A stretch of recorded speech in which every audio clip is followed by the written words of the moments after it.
মোমেনরা তারা অপ্রয়োজনীয় কাজ থেকে তারা দূরে থাকে নিজেদেরকে, দূরে থাকে তারা নিজেরা। এখন আপনি নাটক দেখা, সিনেমা দেখা, এগুলো কি প্রয়োজনীয় কাজ না অপ্রয়োজনীয় কাজ? অপ্রয়োজনীয় কাজ থেকে তারা নিজকে দূরে রাখছেন। এটা একটা এক্সাম্পল আমি বললাম। স্পিরিচুয়াল ইম্পিউরিটি এরকম। স্পিরিচুয়াল ইম্পিউরিটি হচ্ছে ঘরের মধ্যে গালিগালাজ এবং ঝগড়া বিবাদ, মারামারি ইত্যাদি লাগিয়ে রাখা। এটা স্পিরিচুয়াল ইম্পিউরিটি। ঘরের মধ্যে কেউ কাউকে ভালো না বাসা, অথবা ঘরের মধ্যে এক ধরনের কি অস্থিরতা সবসময় তৈরি করা, এটা হচ্ছে একটা স্পিরিচুয়াল ইম্পিউরিটি। কিন্তু এটা ফিজিক্যাল ইম্পিউরিটি আছে। ফিজিক্যাল ইম্পিউরিটি কি? এটাকে অপরিচ্ছন্ন রাখা। আপনারা জানেন আমাদের মুসলমানদের ঘরগুলো কিন্তু এখন জিনের আসর হয়ে গেছে। আমাদের ঘরগুলোতে এখন কি প্রচুর পরিমাণ জিনের আসর থাকে। কিভাবে জিনের আসর থাকে জানেন? কারণ হচ্ছে আমাদের টয়লেটগুলো কি পরিষ্কার পরিচ্ছন্ন থাকে না, অথবা আমাদের ঘরগুলোতে আমরা পরিষ্কার পরিচ্ছন্ন করে রাখি না। পরিষ্কার পরিচ্ছন্নতা কি ইমানের অংশ নাকি? ইমানের অংশ না? পরিষ্কার পরিচ্ছন্নতা ইমানের অংশ। একজন মুমিন কি কোনোদিন অপবিত্র থাকতে পারে বলেন? একজন মুমিন কোনোদিন অপবিত্র থাকতে পারে না। একজন মুমিনের জন্য পবিত্রতা হচ্ছে অপরিহার্য। যখনই তিনি অপবিত্র হন তখনই কি তাকে দ্রুত পবিত্র হয়ে যেতে হয়। যখনই তিনি অপবিত্র তখনই তাকে দ্রুত, যখনই সময় আসে তখন তাকে দ্রুত পবিত্র হয়ে যেতে হয়। তখন যেমন ধরেন আপনার পবিত্র হওয়ার কথা হলো এখন, কিন্তু আপনি বলেন আচ্ছা ঠিক আছে 5 ঘন্টা পরে আমি পবিত্র হব, এটা মুসলমানের জন্য জায়েজ নাই। আপনার এখনই পবিত্রতার সময় হয়ে গেছে, এখনই আপনাকে পবিত্রতা অর্জন করতে হবে। অপবিত্রতা আরেকটা জিনিস বলি, বা আমাদের কেন ঘর বাড়িগুলো কেন জিনের আসরে পরিণত হয়ে যায়? জিন এই কারণে যে ধরেন আমরা যে খাওয়া দাওয়া করছি, খাওয়া দাওয়া করার পর আমাদের প্লেটগুলো, এই প্লেটগুলোকে আমরা কি করছি, এগুলোকে ওই অবস্থায় আমরা না ধুয়ে রেখে দিচ্ছি। এটা কিন্তু জিন এখানে আসার একটা কারণ।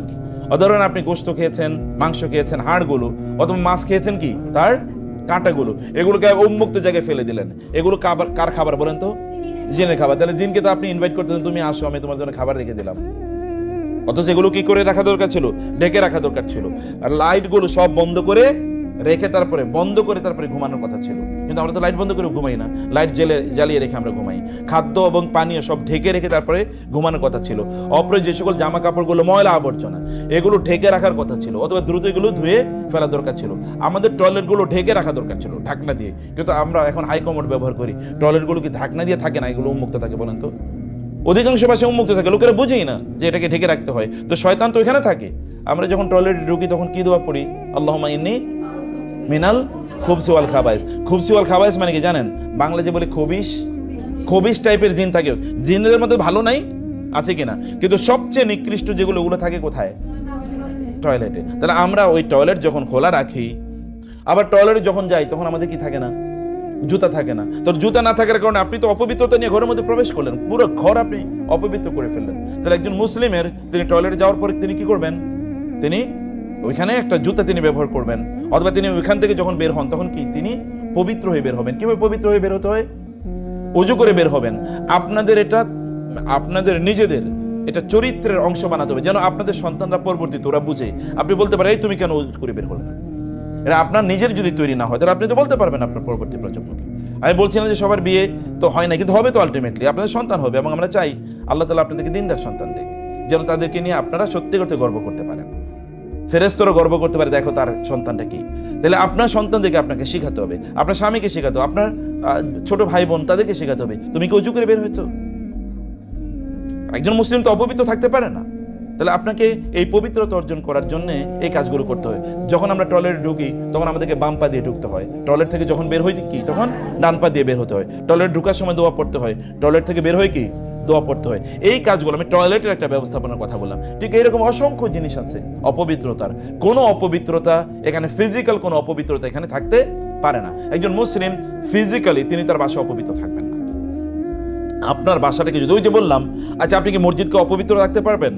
তার মানে দেখেন, ওই যে আমি ওই সময়ের কথা বলেছি, ইউসুফ আলাইহিস সালাম মানে মুসা আলাইহিস সালামের সময় ওইখানে ফেরাউনি সংস্কৃতি যেহেতু চলছে, সেই কারণে আল্লাহ তাআলা তাকে বললেন মুসা আলাইহিস সালামকে যে তোমার বনী ইসরাইলকে বলো কি ঘরগুলোকে কি বানাতে?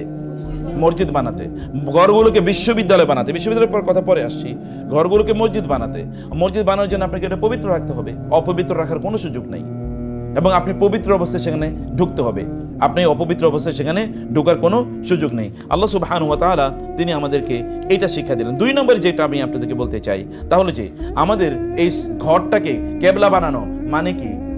এখানে নামাজের আয়োজন থাকা। আচ্ছা আমাদের ঘরবাড়িগুলোতে আপনি দেখবেন যে আপনাদের এবং আমাদের ঘরবাড়িগুলোতে নামাজের জন্য কোনো জায়গা নাই।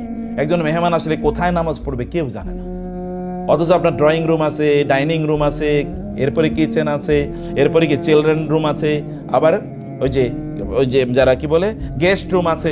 রুমের অভাব নাই, কিন্তু কি প্রেয়ার রুম নাই, নামাজের কোনো জায়গা নাই, নামাজের কোনো ডেজিগনেটেড প্লেসও নাই। আপনার নামাজ পড়েন কই?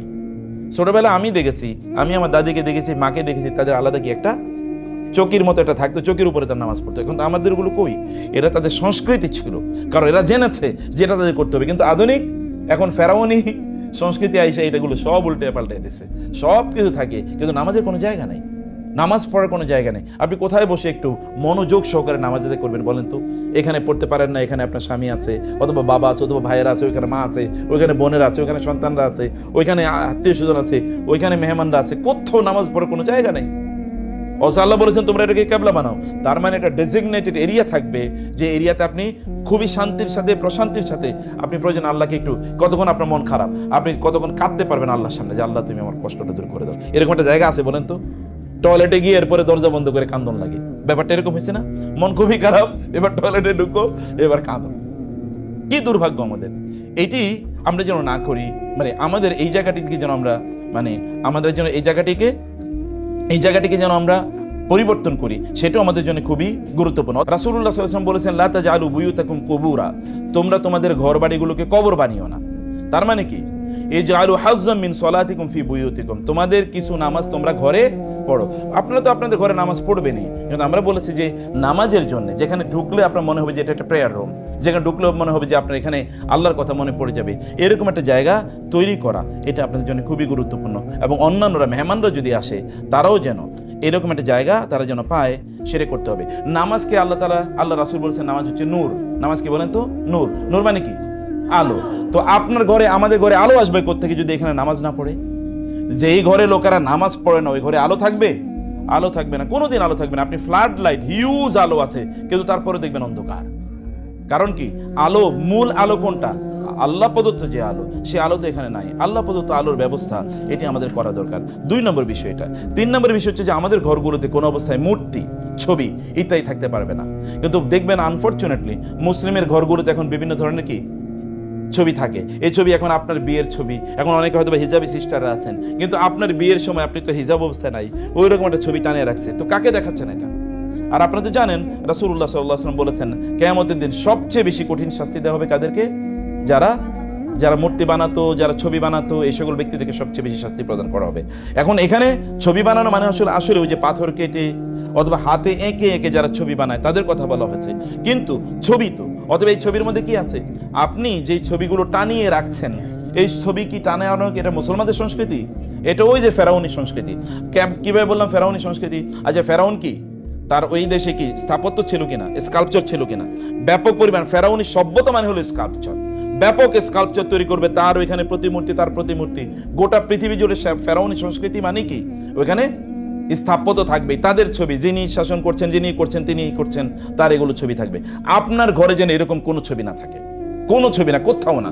আপনার যদি মোবাইলে থাকে থাকুক, কম্পিউটারে থাকুক, ডিভাইসে থাকুক, বইয়ের মধ্যে থাকুক, কিন্তু এটা প্রকাশ্যে দৃশ্যমান কোথাও যেন না থাকে। যদি থাকে তাহলে হাদিসে এসে রাসূল সাল্লাল্লাহু আলাইহি ওয়াসাল্লাম বলেছেন ফেরেশতারা সেই ঘরে প্রবেশ করে না যে ঘরে কি ছবি থাকে, অথবা কি যেখানে কুকুর থাকে। তার মানে এবার এরপরে চলে এসে কি কুকুর, কোন মুসলিম তিনি তার ঘরে কুকুর লালন পালন কি তিনি করতে পারেন?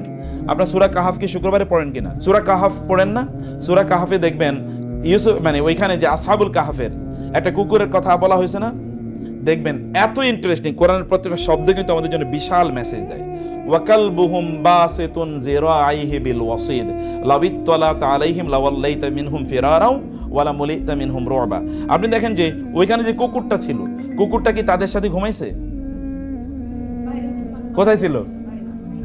দেখছেন, তারা ঘুমিয়েছিল পর্যন্ত, কিন্তু তারপরে তাদের কুকুর কি তাদের থেকে আলাদা, বাইরে। অতএব মুসলমানদের যদি কোনো কুকুর যদি তাদের থাকেও, তাহলে কুকুর থাকবে কোথায়?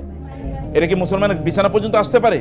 এটা কুকুর মুসলমানদের সংস্কৃতি, কুকুরের সংস্কৃতি না। কিন্তু অন্যদেরকে দেখবেন কি পরিমাণ কুকুরদেরকে তারা ভালোবাসে, লালন পালন করে, এগুলো নিয়ে তারা ঘুমায়। এটা মুসলমানের সংস্কৃতি না। মুসলিমরা কেবল দুটো উদ্দেশ্যে তারা কুকুর লালন পালন করতে পারে, একটা হলো পাহারা। থাকবে কোথায়? ওই যেমনি ভাবে আসহাবুল কাহাফের ছিল বাইরে, তেমনি ভাবে থাকলে পাহারা দিলেও বাইরে থাকবে। 2 নম্বর বিষয় হচ্ছে, যদি কুকুর যদি তাদের যদি রাখতে হয় কুকুর, তাইলে ওই কুকুর তারা কি করবে বলেন তো? ওই কুকুর তারা ধরেন তাদের শিকার করার জন্য, মানে প্রাণী শিকার ইত্যাদি করার জন্য তারা, কোরআনে আছে মুকাল্লিবিনা, তারপর ওই কুকুরকে প্রশিক্ষণ দেওয়া লাগবে। কিন্তু আলটিমেটলি কুকুর থাকতে হবে বাইরে। রাসূল সাল্লাল্লাহু আলাইহি ওয়াসাল্লাম বলেছেন, কোনো একজন মুসলিম মানে কোনো মানুষ, তিনি যদি কুকুর অপ্রয়োজনে, এই দুইটা কারণ ছাড়াও অন্য কোনো কারণ ছাড়াই তিনি যদি কুকুর লালন পালন করেন, তাইলে প্রতিদিন তার আমলনামা থেকে 1 কিরাত পর্যন্ত কি সব কমে যাবে। মানে 1 কিরাত মানে কি জানেন আপনারা? 1 কিরাত মানে উহুদ পাহাড়। উহুদ পাহাড় মানে কিন্তু একটা ছোট পাহাড় না, এটা বিশাল বড় পাহাড়, লম্বা একটা পাহাড়ের সারি। এই পাহাড় পর্যন্ত আমল কমে যাবে, দেখা যাবে গোটা জীবন জুড়েই তার এত আমল নেই। অথচ কি একটা কুকুর, তাইলে তার আমল তো মাইনাস হতে থাকবে, তার আরো কি মাইনাস। তাই এই ব্যক্তি আমল করে কিভাবে জান্নাতে যাবে? তো একটা কুকুরই তার সব আমল খেয়ে ফেলছে। এটা মুসলমানের বাসায় বা তার অবস্থা কোনোদিন হতে পারে না। এরপরে যেটা আমি বলতে চাই, মুসলিমদের ঘরবাড়িগুলোতে, তাদের ঘরবাড়িগুলো আমরা বলেছিলাম কি এটা একটা বিশ্ববিদ্যালয় হবে, এখানে সকল ধরনের এডুকেশন থাকবে। আমাদের ঘরবাড়িতে সব আছে কিন্তু কোনো বইপত্র নাই। আপনাদের ঘরে যেমন আমাদের ঘরে, স্যারের ঘরে যদি আপনি ঢুকেন, স্যারের তো বই মানে এত বেশি যে এগুলো মাঝে মাঝে বিভিন্ন জায়গায় দান করে। মানে আমাদের বই এত হয়েছে যে বিভিন্ন জায়গায় 3-4টা জায়গায় বই রাখার পরেও এখন রাখার জায়গা নাই, এত পরিমাণ বই। এটা মুসলিমদের সংস্কৃতি আমি বলছি। কিন্তু আপনাদের বাসায় কি বইপত্র আছে কিনা? আপনার বাসায় ধরেন ঢোকার পরে একটা শোকেস, প্রথমে তো দেখি একটা জুতা রাখার জায়গা, এরপরে তো হাবিজাবি আছেই, কিন্তু বইয়ের কোনো কিছু নাই। আর বই যদি থাকে তাহলে হুমায়ুনের উপন্যাস, শরৎচন্দ্র অথবা কি রবীন্দ্রনাথের উপন্যাস ছাড়া আর কিছু নেই। তাহলে সেখানে আপনার আল্লাহর কিতাব কই, রাসূল সাল্লাল্লাহু আলাইহি ওয়াসাল্লামের জীবনী কই, হাদিসের বই কই, ইসলামের ইতিহাস কই, যেগুলো জেনে আপনারা অথবা আপনাদের পরবর্তী প্রজন্ম তাদের মধ্যে দ্বীনি স্পিরিট তৈরি হবে, সেটি আমাদের মধ্যে থাকা দরকার। এটা রাখতে হবে। এটা একটা ইউনিভার্সিটি, এখানে পড়াশোনা হবে কোনো না কোনো, এখানে ডাইনিং টেবিলও পড়াশোনা হয়। ডাইনিং টেবিলে আলাপের বিষয় কি থাকবে? কোরআনের ইস্যু থাকবে, ইসলামের বিভিন্ন মানে ঐতিহাসিক ইস্যু এখানে আলোচনা থাকবে। এখানে অথবা ধরেন হালাকা হলো বিভিন্ন সময়, এই হালাকার মধ্যে এই সকল আলোচনা হলো। বিভিন্ন হালাকা মানে আপনি আপনার পরিবার পরিজনকে নিয়ে 10 মিনিটে আলোচনা করলেন, 5 মিনিটে আলোচনা করলেন, কোরআন নিয়ে আলোচনা হলো, হাদিস নিয়ে আলোচনা হলো, এরকম একটা জায়গা এখানে। কেবল এখানে কি শেয়ারিং ইনফরমেশন, আপনার বাচ্চারা কিভাবে দিন শিখবে, অথবা তারা মুসলিমদের সম্পর্কে, ইসলামের ইতিহাস তারা কিভাবে জানবে, নবী রাসূলের কথা কিভাবে জানবে, আল্লাহকে কিভাবে জানবে, জান্নাত কিভাবে জানবে, জাহান্নাম কিভাবে জানবে। কারণ এডুকেশন সিস্টেমে তো নাই, সংস্কৃতির এটা নাই, ঘর থেকে বের হলে এটা নাই। অতএব ঘরটাকে আপনার ওই যে বনি ইসরায়েলের মতো ঘরটাকে আপনি কি আপনার দুর্গ বানাতে হবে, সবকিছুর সেন্টার এটা। Everything is there in your house, inside your house. এবং এখানে একটা মেহমানদারির ব্যবস্থা করে। এখন তো মেহমানদারি নাই, আপনার বাসায় মেহমান আসবে এটা শুনলে দরজা আটকে, উনি বাসায় নাই, যতই বেল টিপতেছে তখন বুঝায় যে উনি দরজা খোলে না, মানে উনি বাসায় না। অথবা মেহমান আসবে, শোনার পরে দরজা বন্ধ করে তারপরে আমরা চলে যাই। মেহমান একদিন থাকলে তো মারামারি লাগা শুরু হয়ে যায়। আধুনিক যুগে বিশেষ করে আপনাদেরকে বলছি, আপনারা যদি চান যে আপনাদের পরিবারগুলো সত্যিকার অর্থে ভালো থাকুক, সুখী হোক, তাহলে আপনারা মেহমানদারি করা শিখেন। এটা আমাদের মুসলমানদের ঐতিহ্য। আমরা হচ্ছে ইব্রাহিম আলাইহিস সালামের জাতি। ইব্রাহিম আলাইহিস সালাম আমাদের পিতা না? মিল্লাত আবিকুম ইব্রাহিম। ইব্রাহিম আলাইহিস সালাম আমাদের পিতা। ইব্রাহিম আলাইহিস সালাম কি ছিলেন বলেন তো? তিনি প্রচন্ড মেহমানদার ছিলেন। আপনারা দেখবেন সূরা ইব্রাহিম, সূরা সওয়াদ সহ অনেক সূরাতে আল্লাহ সুবহানাহু ওয়া তাআলা বলেছেন, ইব্রাহিমের কাছে আসলো কারা? ফেরেশতারা। ইব্রাহিম আলাইহিস সালাম মনে করলেন এরা যেহেতু মানুষের শুরুতে এসে এরা মেহমান, তিনি গিয়ে দ্রুত একটা বকরি জবাই করলেন। এটা পুরোটা ভুনা করে নিয়ে আসলেন। পুরো একটা বকরি খাসিকে ভুনা করে, এটা কি সাধারণ কথা হইল? আমরা হলে 2-4টা করতাম, কিন্তু একটা পুরো, এটা আরবের সংস্কৃতি দেখবেন, আরবে বিশাল বড় বকরি খাসি এটা ভুনা করে ফেলে। এইটা তিনি করে এদের সামনে এনে দিলেন খাবার জন্য। তারা তো খাচ্ছেন না। তখন মানে ইব্রাহিম আলাইহিস সালাম ভয় পেয়ে গেলেন, এরা কারা, খাচ্ছে না কেন? তখন তারা বলেন, আমরা তো ফেরেশতা, আমরা খাই না। ফেরেশতারা তো খায় না। এই যে সংস্কৃতি, মেহমানদের সংস্কৃতি, আপনি একজন মেহমান আসলে 20টা আইটেম কেন করতে হবে? আপনি কি ডাল আর আলু দিয়ে মানে ডাল আর আলু ভর্তা দিয়ে খাওয়াতে পারেন না? খাওয়ান, আপনি যা খান তাই খাওয়াবেন। এটা একটা ভালোবাসার প্রতীক, তাই না? এখন অনেক কিছু করবেন বলে কিছুই করা হয় না। নো, এটাকে সিম্পল, মেক ইট সিম্পল, তাহলে মেহমানদারি করতে পারবেন। মেহমানদারি করাটা কি? এটা আমাদের জন্য রাসূল সাল্লাল্লাহু আলাইহি ওয়াসাল্লাম বলেছেন, ঈমান যে আল্লাহর প্রতি ঈমান এনেছে এবং আখিরাতের প্রতি ঈমান আনে, সেজন্য মেহমানদারি করে। তাহলে এটা ঈমানের প্রতীক। আমরা যে মুমিন, এটা তার একটা প্রতীক। এটা কোনোভাবে এটা যেন আমাদের পরিবার থেকে যেন এটা মিস না হয়। আমাদের বাসা বাড়িগুলো যেন নারী পুরুষের অবাধ মিশ্রণের জায়গা না হয়ে যায়। পুরুষরা মেহমান আসলে তার আলাদা জায়গায় থাকবে, মহিলার আলাদা জায়গায় থাকবে। কোনো একটা বাড়িতে আপনি জানেন, কোনো একজন নারী তার বাসায় তার স্বামীর অনুমতি ছাড়া ভিন্ন কোনো পুরুষ প্রবেশ করা হারাম, নিষিদ্ধ।